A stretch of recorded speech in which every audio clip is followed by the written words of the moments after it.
বদরের যুদ্ধে বীরত্বপূর্ণ জয়লাভের পর মদিনার ঘরে ঘরে যখন আনন্দের জোয়ার বইছিল, ঠিক তখন পরাজয়ের যন্ত্রণায় রাগে ক্ষোভে জ্বলছিল মক্কার অমুসলিম কুরাইশরা। যে কোনো মূল্যে এ পরাজয়ের প্রতিশোধ নেয়ার সংকল্প করার পাশাপাশি যত দ্রুত সম্ভব মদিনার মুসলিমদের উপর হামলার প্রস্তুতি নেওয়া শুরু করে দেয় মক্কার কুরাইশদের নেতা আবু সুফিয়ান।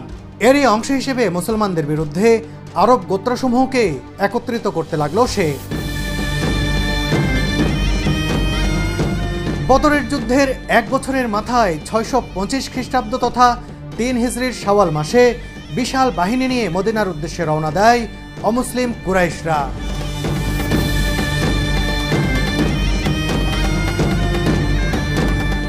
এ যুদ্ধযাত্রার খবর পাওয়ার পর মহানবী হযরত মুহাম্মদ সাল্লাল্লাহু আলাইহি ওয়াসাল্লামের নেতৃত্বে মুসলিমরাও তৈরি হয় এবং 7ই শাওয়াল শনিবার উহুদ পাহাড়ের পাদদেশে এই যুদ্ধ সংগঠিত হয়।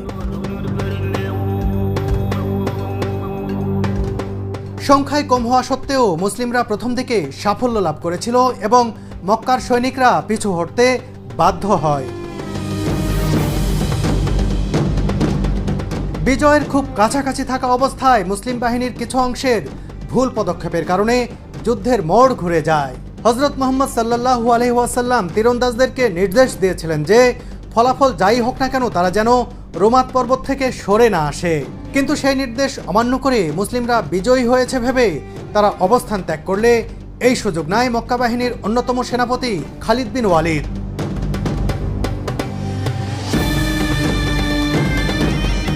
অতর্কিত আক্রমণে মুসলিমরা হতভম্ব ও বিশৃঙ্খল হয়ে যায়। এ সময় মহানবী সাল্লাল্লাহু আলাইহি ওয়াসাল্লাম গুরুতর আহত হন। মুখমণ্ডলে পাথরের আঘাতে তার দন্ত মোবারক শহীদ হয়। শুধু তাই নয়, এ যুদ্ধে 70 জন সাহাবা শহীদ হন।